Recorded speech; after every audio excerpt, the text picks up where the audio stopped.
आप सभी को गुड मॉर्निंग। मैं हूं आप सबों का दोस्त मोहम्मद मसगुल अंसारी और आप सभी देखना शुरू कर चुके हैं मेरा YouTube वीडियो चैनल रजा एजुकेशन। मेरे प्यारे बच्चों और दोस्तों, आज जो वीडियो में आप लोगों के सामने लेकर उपस्थित हुआ हूं वो कक्षा 9 का NCERT गणित बुक के एक्सरसाइज 8 से उन समस्याओं से संबंधित है जिसे जैक द्वारा कक्षा 9 में ऑब्जेक्टिव टाइप का प्रश्न पूछे जाते हैं। इसलिए वीडियो में अंत तक बने रहें और पसंद आने पर वीडियो को लाइक कर दीजिएगा और वीडियो अगर बहुत ज्यादा पसंद आए आपको तब जाके चैनल को आप सब्सक्राइब जरूर कर लीजिएगा। तो आज अभी तक हम लोगों ने जो वीडियो इसमें बात किए हैं, पार्ट 5 तक हम लोगों ने पढ़ा है अध्याय 8.1 8.2 के बारे में। तो आज जो वीडियो के बारे में हम लोग आज जो इस वीडियो में बाद हम लोग जिस समस्या के बारे में हम लोग करेंगे वही आपको परीक्षाओं में पूछे जाएंगे कक्षा 9 में ऑब्जेक्टिव के रूप में। इसलिए जिन प्रश्नों की संभावना ऑब्जेक्टिव के रूप में है उस संभावनाओं को आपको हम इस वीडियो में बतलाएंगे।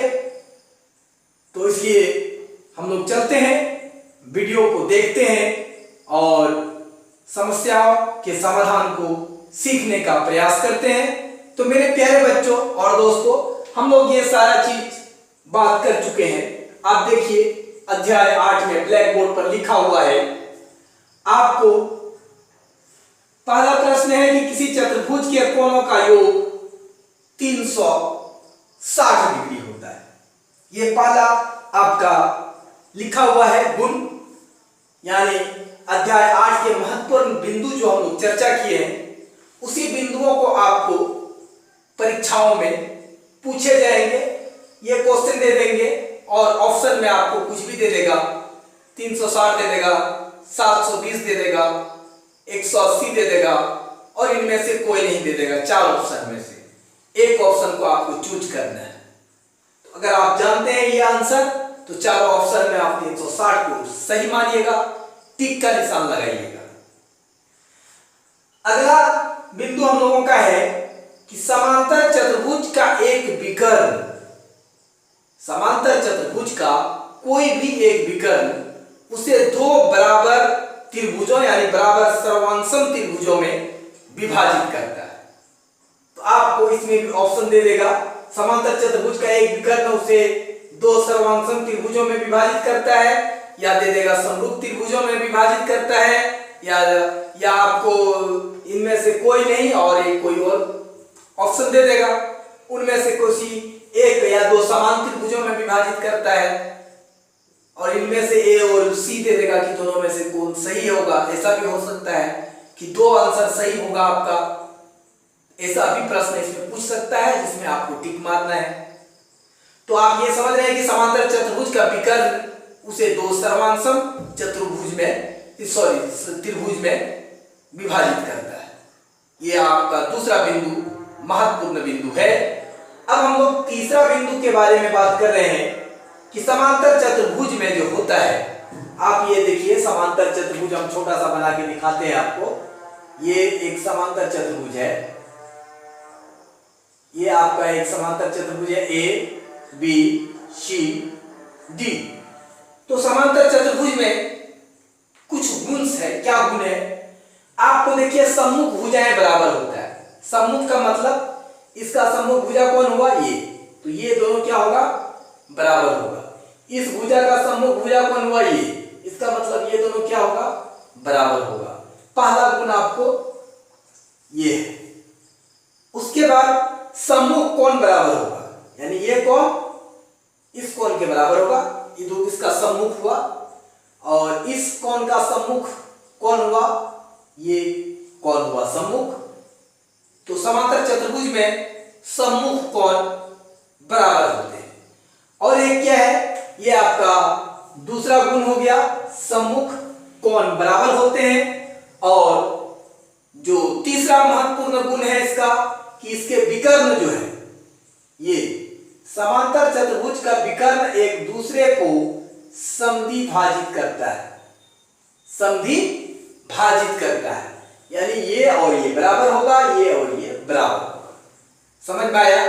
समांतर चतुर्भुज में का गुण जो है वो सबसे इंपॉर्टेंट गुण है मेरे प्यारे बच्चों और दोस्तों, कि उसकी सम्मुख भुजाएं बराबर होगी और समांतर भी होता है, और उसका सम्मुख कोण भी क्या होगा, बराबर होगा, और विकर्ण, दोनों विकर्ण एक दूसरे को समद्विभाजित करता है। तो इसमें आपको ऑब्जेक्टिव क्वेश्चन क्या होगा कि एक चतुर्भुज सर्वांशन होते हैं यदि उनके सम्मुख कोण बराबर है, दूसरा में सम्मुख भुजाएं बराबर नहीं हो, तीसरा में सम्मुख भुजाएं समांतर हो, इनमें से कोई नहीं। तो इसमें देखिए ए और सी दोनों सही होगा। तो अगर आप इसमें से जानते हैं तो जो समांतर चतुर्भुज का जो गुण है उसको अगर वो फॉलो कर रहा है तो हम वहां आंसर सी में लिखेंगे कि ए और बी सी दोनों सही है, डी का आंसर देंगे। डी में ए और सी, ए में क्या बोला, सम्मुख कोण बराबर होता है, सी में क्या बोला कि आमने सामने की भुजा समांतर होती है। तो ये दोनों गुण समांतर चतुर्भुज में होती है, तो इसलिए वो वाला ऑप्शन हमारा सही होगा। तो इस प्रकार से आपको ये तीसरा नंबर में भी मल्टी चॉइस प्रश्न आपसे पूछा जा सकता है और पूछता भी है। क्या ऐसा भी पूछ सकता है समांतर चतुर्भुज का विकर्ण एक दूसरे को डैश करता है, खाली जगह दे सकता है, या समांतर चतुर्भुज का विकर्ण एक दूसरे को एक नंबर में देगा समद्विभाजित करता है, दूसरा नंबर में बराबर भागों में बांटता है, तीसरा नंबर में कुछ दे देगा, चौथा नंबर में कोई एक ऑप्शन दे देगा, उसके बाद बोलेगा कि आप इनमें से एक को चुनिए। तो इस प्रकार से आपको 3 नंबर का प्रश्न ऑब्जेक्टिव टाइप का आपको पूछा जाएगा जिसमें आप आंसर लिख सकते हैं। ऐसा भी प्रश्न पूछ सकता है कि यदि किसी त्रिभुज के सम्मुख भुजाएं बराबर और समांतर है तो वो तेज चतुर्भुज होगा, समलंब चतुर्भुज, समचतुर्भुज, समांतर चतुर्भुज या एक वर्ग होगा। इनमें से आपको आंसर खोजना है।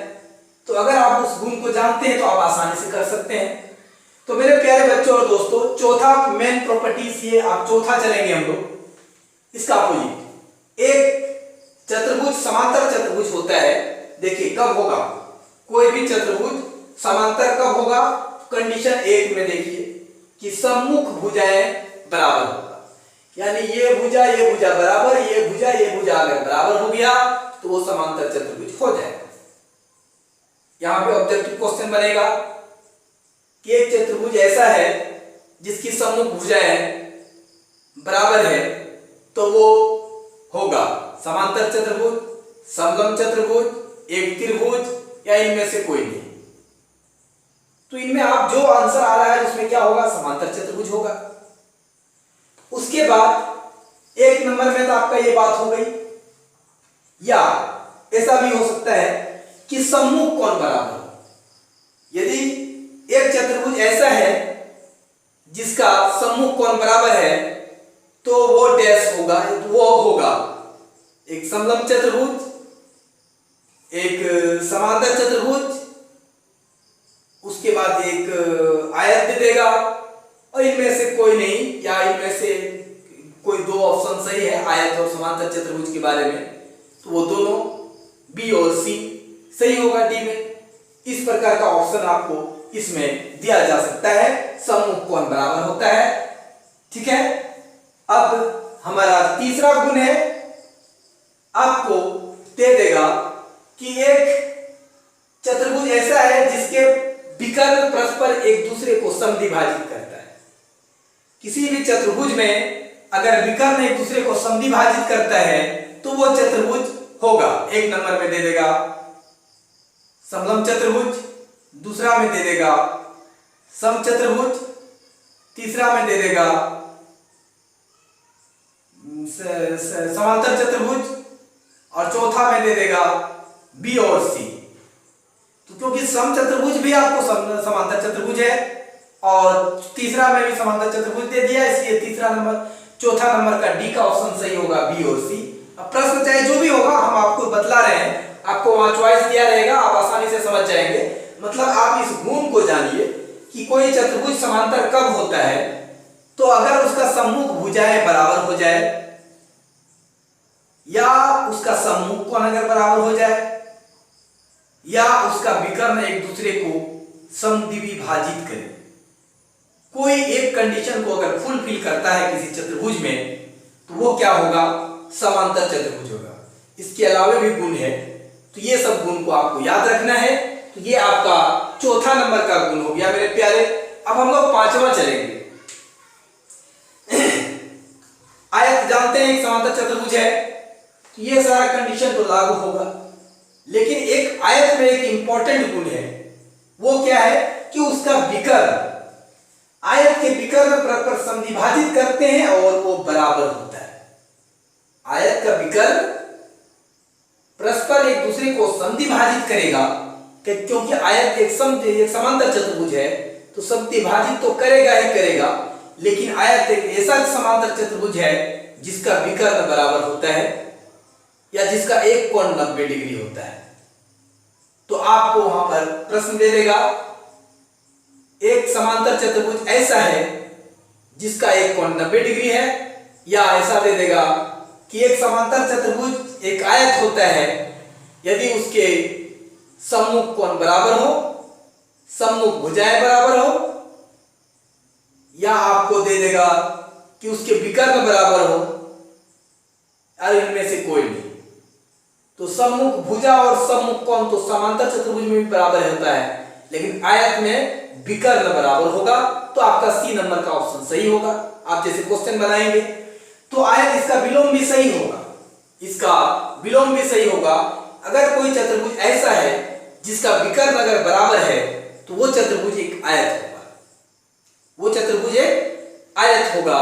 तो इस प्रकार से भी आप कह सकते हैं, वहां क्वेश्चन दे सकता है कि एक चतुर्भुज ऐसा है कि उसका दोनों विकर्ण बराबर है, तो वो होगा क्या होगा, एक आयत होगा, एक समांतर चतुर्भुज होगा, एक वर्ग होगा, या ए और सी होगा, डी में देगा।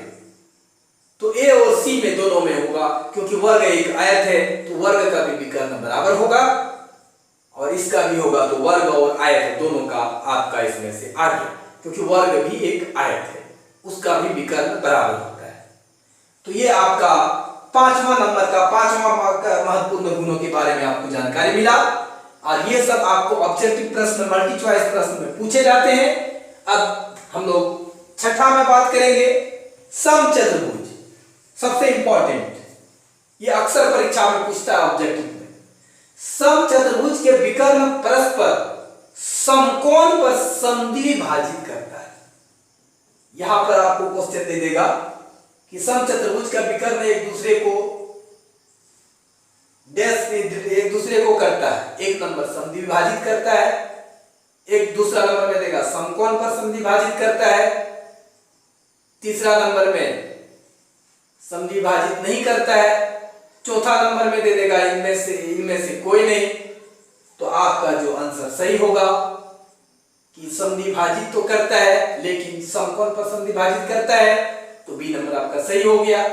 तो इस प्रकार से आप इसका गुण अगर जान रहे हैं तो इससे संबंधित जो भी सवाल बनेगा, मैं एक एग्जांपल इसी तरह आपको दे रहा हूं। आपका प्रश्न जो आएगा, अगर आप इस गुण को जानते हैं तो इससे अगर आपको मिल जाएगा कि अगर ऐसा क्वेश्चन दे देगा कि एक चतुर्भुज ऐसा है जिसका विकर्ण एक दूसरे को समकोण पर समद्विभाजित करता है, तो वह एक क्या होगा, समचतुर्भुज होगा, वह एक समचतुर्भुज होगा। वर्ग भी होगा, क्योंकि समचतुर्भुज भी एक वर्ग है, वर्ग भी एक समचतुर्भुज है, इसलिए ये गुण भी आपका, इसका उल्टा भी, इसका विलोम भी सही है। तो अगर ऐसा दे देगा तो वर्ग भी देगा तो भी हम सही मान लेंगे, समचतुर्भुज देंगे तो भी ऑप्शन में वही आएगा। यदि किसी भी चतुर्भुज का विकर्ण एक दूसरे को समकोण पर समद्विभाजित करता है तो वह जो चतुर्भुज होगा वो समचतुर्भुज होगा या एक वर्ग होगा। ये दोनों में जो ऑप्शन आएगा आपको चारों में से उसी ऑप्शन को आपको चूज करना है। वहां समांतर चतुर्भुज नहीं होगा, समचतुर्भुज होगा या एक वर्ग होगा। तो ये किसमें? छठा वाला में। अब सातवां में है वर्ग का विकर्ण परस्पर समकोण पर समद्विभाजित करते हैं और बराबर होते हैं। अभी हम छठा में ही इसके बारे में आपको बतला दिए, क्योंकि वर्ग जो है वो एक समचतुर्भुज है। क्यों? समचतुर्भुज की सभी भुजाएं बराबर होती है, वर्ग का भी बराबर होता है।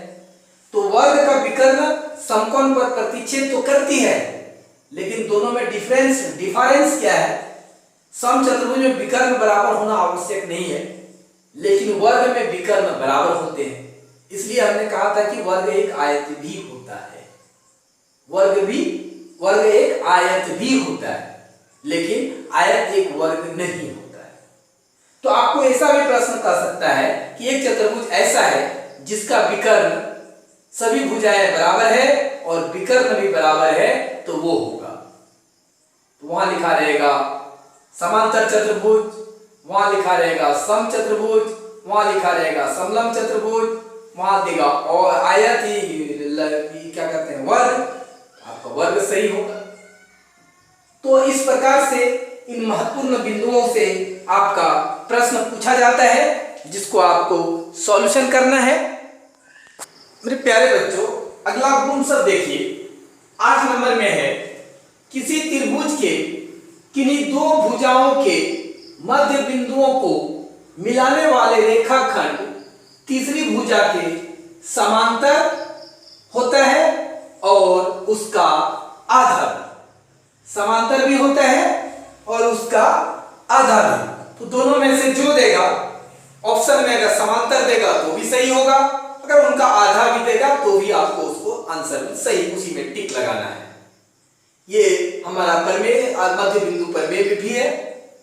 तो ये गुण आपको जानना है, किसी भी त्रिभुज के किन्हीं दो भुजाओं के मध्य बिंदुओं को मिलाने वाला रेखाखंड तीसरी भुजा के समांतर और आधा होता है। ये आपका प्रमेय 8.9 है, जिसको हम लोग मध्य बिंदु प्रमेय बहुत सारा इसमें एप्लीकेशन किए हैं। तो इससे भी आपको प्रश्न ऐसा बन सकता है। और उसके बाद 9वां में है किसी त्रिभुज के एक भुजा के मध्य बिंदु से दूसरी भुजा के समांतर खींची गई रेखा तीसरी भुजा को समद्विभाजित करता है।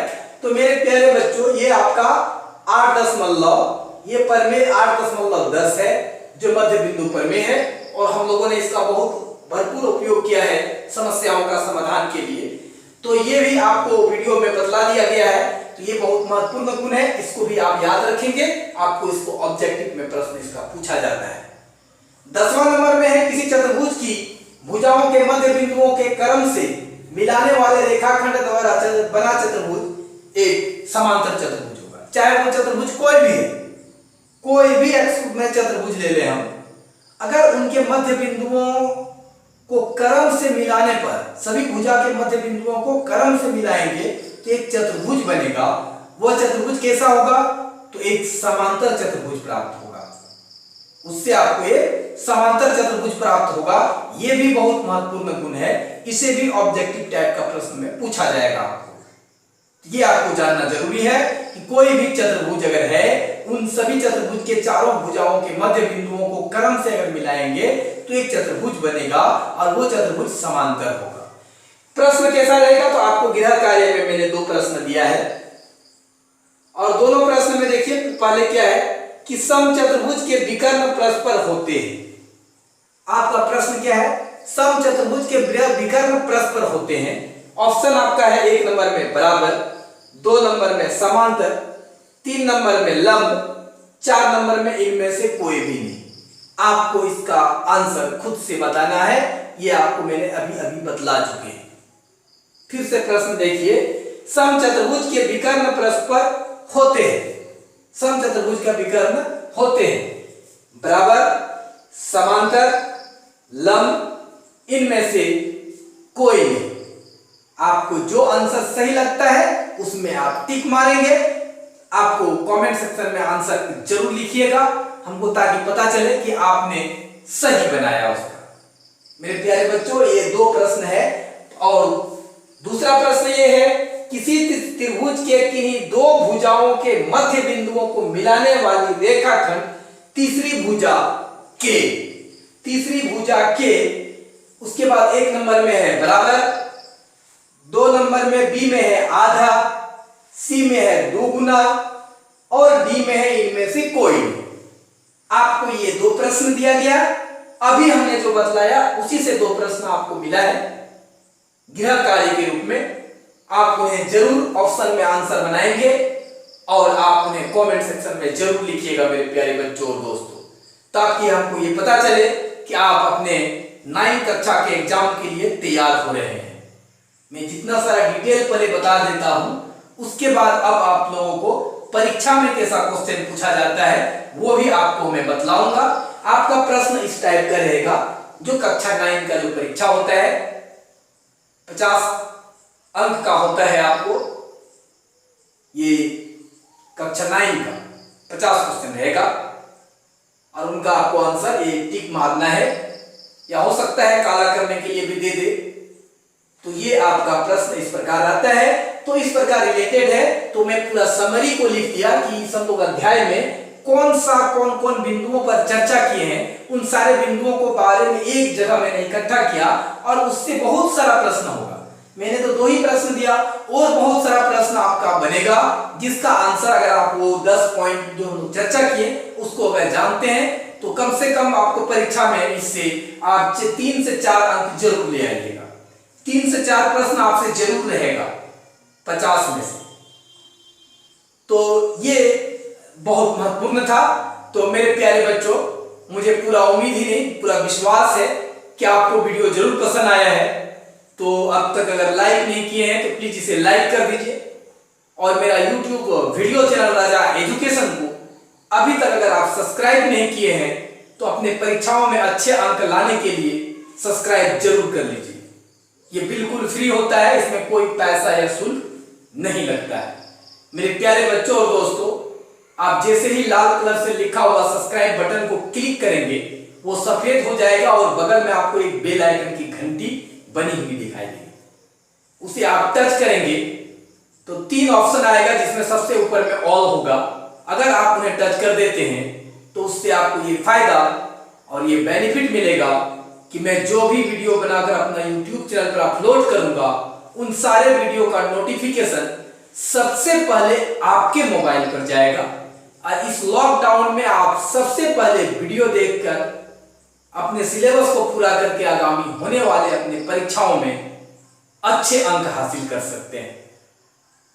तो मेरे प्यारे बच्चों दोस्तों, वीडियो का लिंक अपने दोस्तों अपने साथियों के बीच में भी जरूर से जरूर कर दें, ताकि वो भी इस लॉकडाउन में इस वीडियो का फायदा उठाकर अपने सिलेबस को पूरा करके आगामी होने वाले अपने परीक्षाओं में अच्छे अंक हासिल कर सके।